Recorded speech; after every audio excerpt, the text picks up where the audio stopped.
Welcome back to another technical deep dive here in the debug zone.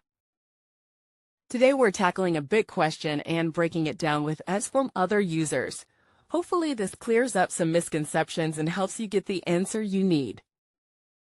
So buckle up, stay a little curious, and let's jump right in.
And that's a wrap.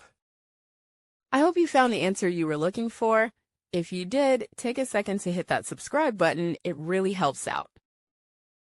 And let me know in the comments which solution worked best for you. See you next time in the debug zone.